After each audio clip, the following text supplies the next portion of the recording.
Hey guys, Jim Bowers. We're finally here. We're at Monument Valley in Utah. And I'm here with my good friend, bring him on, Mr. Mike Holt, the Phantom Maniac, all the way down here from Northern California, and my other friend, Gary Buzel from Back Focus 11. We've got our drones in the car. We're going to put them in the air and we're going to do some hit and run filming through this entire valley. And then we're going to talk to some of the Navajo Indians and get their take on the culture and the spiritual significance of this whole area. So what do you think, Gary? This is going to be a great video. Look at the scenery, folks. It's amazing. You ready to do this, Mike? Oh, you bet. Yeah, it's beautiful here. Yeah, this is going to be a lot of fun. So hope you enjoy the music that we put to it. And if you do, leave a comment down below. Let me know what you think. And don't forget, we've got some prizes we're going to be giving away. So if you're not a subscriber, get off your flabby ass right now and subscribe to Demunseed and to Back Focus 11. We'll see you in the sky.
Hey gang, we're down here in Monument Valley, down on the valley floor, and I'd like to introduce you to a lady that I met about a year and a half ago or so.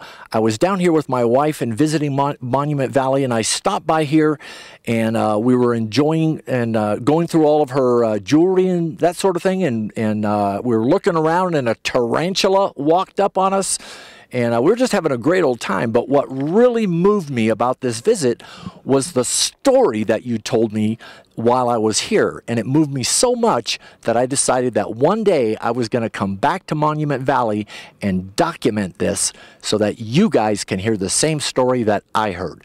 Would you just introduce yourself for me? Hi, I'm Sabrina Rodriguez. And Sabrina, you are Navajo? Yes, I am. Half Navajo and half Mexican. Oh, okay. Mm-hmm. And how long have you lived in the Monument Valley area?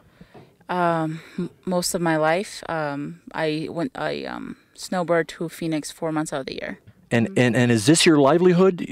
All of your jewelry and all this? This is my family's livelihood since I was, I'm going to say before I was even born. And this is what we pay bills on. This is how we get gas and everything for our family.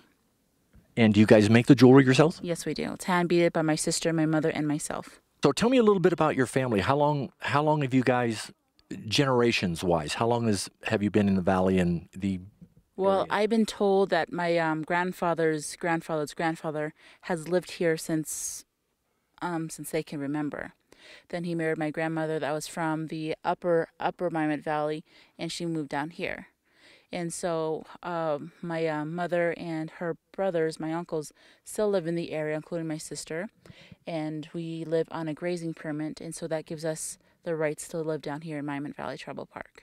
And a grazing permit is for your livestock and horses? Yes. Uh-huh. And so tourism is 100% your livelihood then? Correct. Sabrina, do me a favor, and for all of my viewers out there on Demunseed on the YouTube network, would you do me the honor of telling me the story about your brother? My brother Erickson, he's the eldest of 6 children from my mother's side. And I'm the youngest, so me and him would always tease one another a lot. And he has done so much in his life to... from going to foster care to a great family in Salt Lake City known the Johnson family. And they're a wonderful family that are Latter-day Saints. And that's also got my brother into the Church of Jesus Christ of Latter-day Saints. And he was a great deal in karate, and he won, I'm not sure how many championships or how it works. And he did his missionary work in Austin, Texas. And he served in the military as well. And I'm not sure where he was located. He kept that information to himself. He sounds like he was a very spiritual person then. Yes, he is. Mm-hmm. He baptized me when I was 8 years old for our church, and it's a great day to remember. Mm-hmm. And he was very overprotective with me and my sisters, always telling us what's the difference from wrong and right, and with schoolwork and colleges and activities. And when he got older, he also got into jiu-jitsu and taught my sisters and I. And he got to throw us around once in a while. So he got to use you guys as practice bags, huh? Yes, but the fun part, he taught us so well, we got to do it back to him. Oh. So, yeah. And so how old were you when you were learning jiu-jitsu and all that from your brother? I was about around 15, 16 years old. No, sorry, 15, yes. Uh-huh. My brother came here back to Monument Valley to make and sell jewelry for himself so he could finish his schooling. He only had one semester to go, and then he will graduate. He was on the dean's list. He was on the front of the brochures. He was a big deal in his college, and he was going to make something of himself. And so he's coming back home to make the money just to go back to school and finish that semester. And sadly to say that when he was doing his work, he was struck by lightning. And did that happen right here in the valley? Yes, it did. It happened to this location here. Right here at this monument? Yes. And how long ago did that happen? That happened back in 2006, about 9 years ago, almost 9 years ago. Does lightning hit the valley very often? I mean, do you see a lot of lightning, or was this something that was just absolutely out of the blue?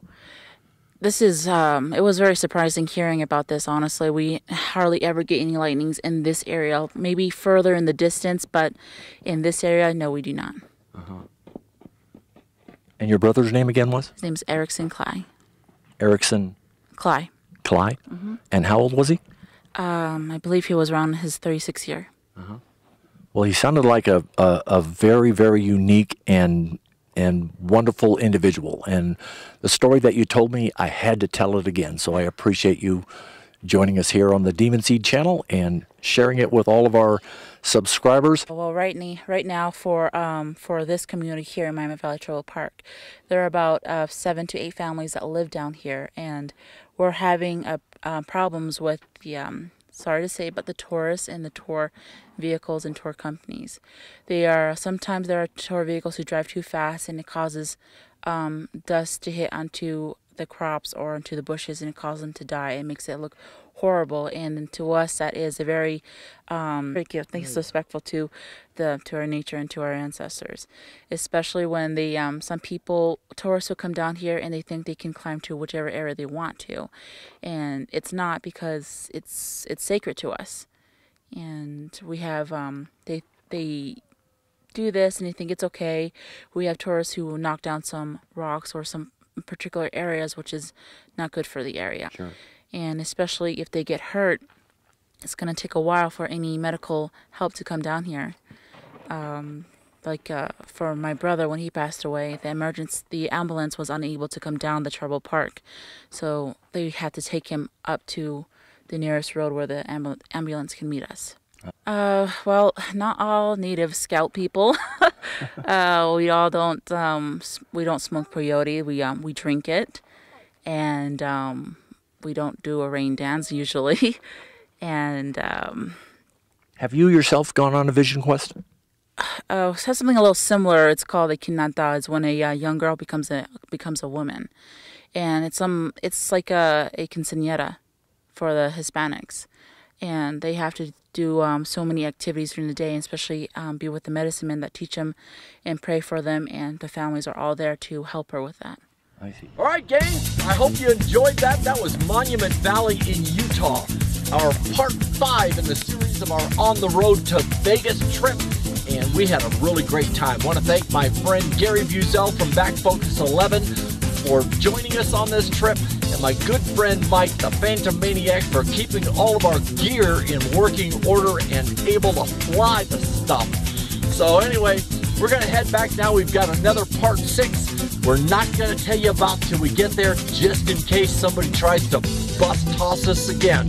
So we'll see you on the road. We're getting out of Monument Valley, Utah, gang. Don't forget to kiss the wife for me and make it a wet one. Jim Bauer, I'm out.